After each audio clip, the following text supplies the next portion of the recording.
sedekah subuh. Sedekah subuh, kenapa saya berkata sedekah subuh? Bukan berarti tidak boleh sedekah di waktu yang lain. Semua sedekah boleh di setiap waktu dan setiap saat, hari Jumat maupun selain hari Jumat. Tapi sedekah subuh itu termasuk sedekah yang terbaik. Kenapa? Bukan kata saya, tapi kata Rasulullah sallallahu alaihi wasallam. Setiap waktu subuh Allah turunkan malaikat, tugasnya mendoakan orang yang bersedekah subuh hari. Allahumma a'ti munfiqan khalafa. Ya Allah, ganti yang lebih baik bagi orang yang infak di subuh hari. Ibu-ibu lagi halangan tidak salat, sebelum beraktivitas isi sedekah subuh. Anda tidak usah susah-susah mencari anak yatim dan orang miskin di subuh hari. Mulai hari ini masing-masing bikin kotak amal atau botol atau kaleng, simpan di rumah. Setiap habis salat subuh sebelum beraktivitas isi sedekahnya.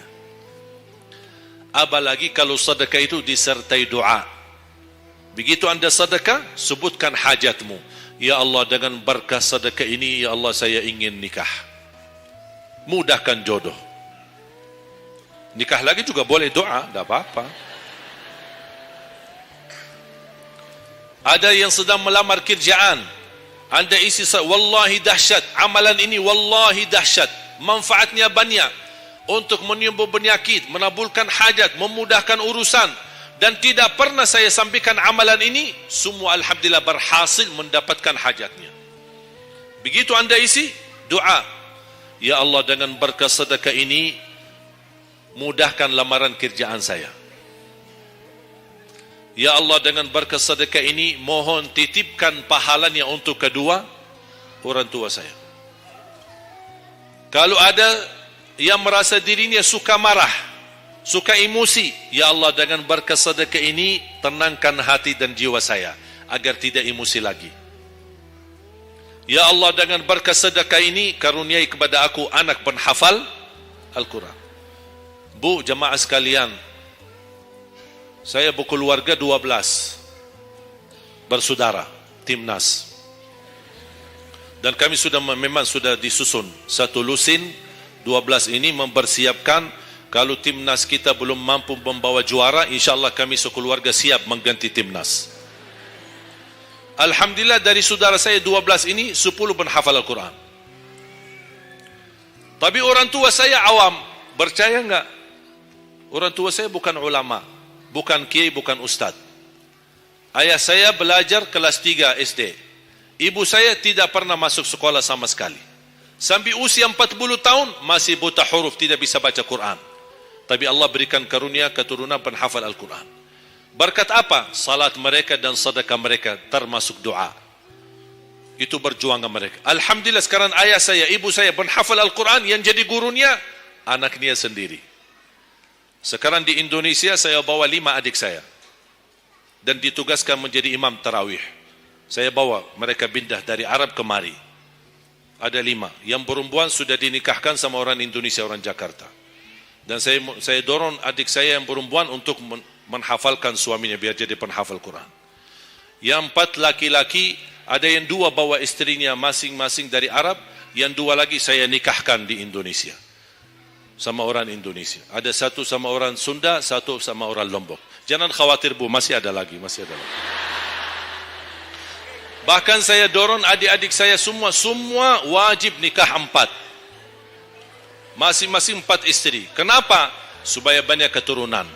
Kalau bisa setiap 1 istri 12, 1 lusin. Masya Allah, luar biasa. Mengapa? Karena kita punya perjuangan yang masih panjang. Cita-cita saya mencetak 1 juta penghafal Al-Quran di Indonesia. Ketika saya datangkan adik saya tugaskan sama mereka dan tegas, kalau kalian datang hanya mau berhiburan, pulang. Kalian di sini untuk bersama-sama memperjuangkan untuk mencetak 1 juta penghafal Al-Quran. Dan alhamdulillah program ini sudah jalan.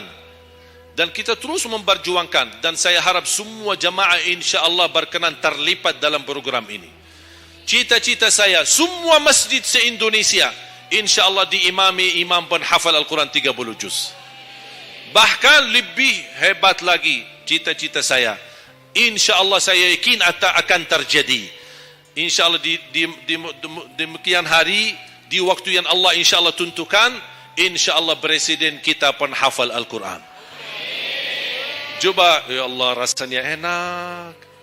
Langsung diumumkan di Masjid Istiqlal, khatib dan imam salat Idul Fitri, penghafal Al-Quran 30 juz, Presiden Republik Indonesia.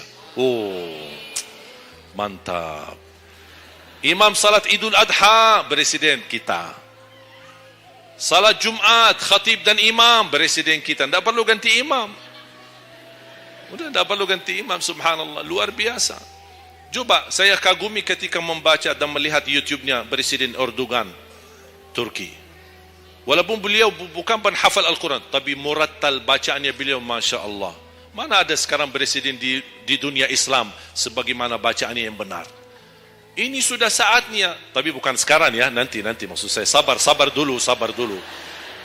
Nanti jadi kacau nanti, semua, sabar dulu. InsyaAllah ada waktunya, InsyaAllah. Mulai dari sekarang kita ayo bersama-sama mempersiapkan untuk kalau anda gagal menjadi penghafal Al-Quran, jangan gagal anakmu, cucumu, generasi yang ini semua. Kita melihat, saya bangga. Kenapa saya semangat untuk mencetak 1 juta penghafal Al-Quran? Itu berkatnya acara Hafiz Indonesia. Nonton kan acara Hafiz Indonesia? Nangis ya? Habis tisu kan? Tahu enggak salah satu karunia Allah untuk Indonesia? Ada teman saya berusaha punya TV di Arab. Beliau ingin membuka dan membuat acara Hafiz Indonesia versi Arab, tapi gagal. Kenapa? Karena tidak menemukan jumlah yang banyak penghafal Al-Quran di bawah usia 10 tahun. Hanya Indonesia saja. Malaysia kalah, Indonesia saja. Di bawah 10 tahun. Dan sayang sekali memang anda yang nonton acara Hafiz Indonesia, anda nonton acara yang sudah jadi. Tapi anda belum tahu apa yang kami berjuangkan di belakang layar. Sebelum acara Hafiz Indonesia, 4 bulan bekerja keras. Sambil tim turun ke lapangan, ke desa-desa, kampung-kampung, ke pulau-pulau untuk menumbulkan dan mendatangkan, menghadirkan para penghafal Al-Quran. Ketika dibawa di Jakarta, 2 bulan berturut-turut kami didik mereka. Yang awalnya pemalu, awalnya ada yang mohon maaf, kencing di celananya sendiri. Saking tidak berani, takut. Alhamdulillah sekarang menjadi mereka pemberani.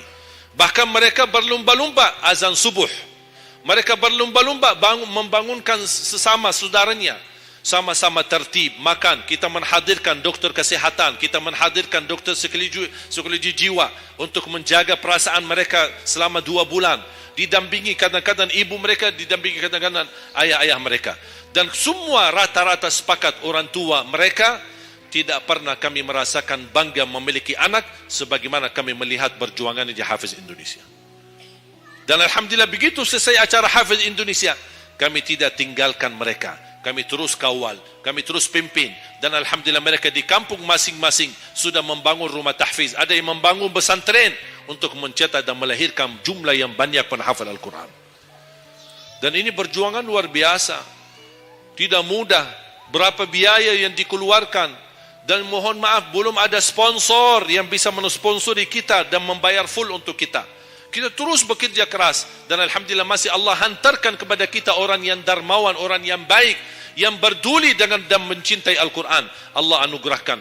Wallahi menurut saya, saat ini, zaman ini, sedekah yang terbaik dan yang termulia, semua apapun yang terkait dengan Al-Quran, itulah yang termulia. Makanya boleh anda ketika anda bersedekah, jangan lupa disertai doa. Di antaranya anugerahkan ya Allah Indonesia menjadi negara Al-Quran. Tapi tolong fokus. Kalau anda isi sedekahnya, tolong disesuaikan. Jangan isi sedekahnya koin, tapi doanya sampai terbit matahari. Tidak ada malunya. Kata Allah, koin-koin aja sedekahnya, doanya dah habis-habis. Hajatnya panjang, lebar. Malu kita sama. Bukan Allah tidak bisa. Allah maha bisa menabulkan hajat. Tapi kita malu sama Allah. Kok cuma bikin ya Allah, ya Allah, ya Allah, panjang. Fokus. Kalau usulan saya, 1 sedekah, 1 hajat. 1 sedekah, 1 hajat. Dan insyaAllah akan anda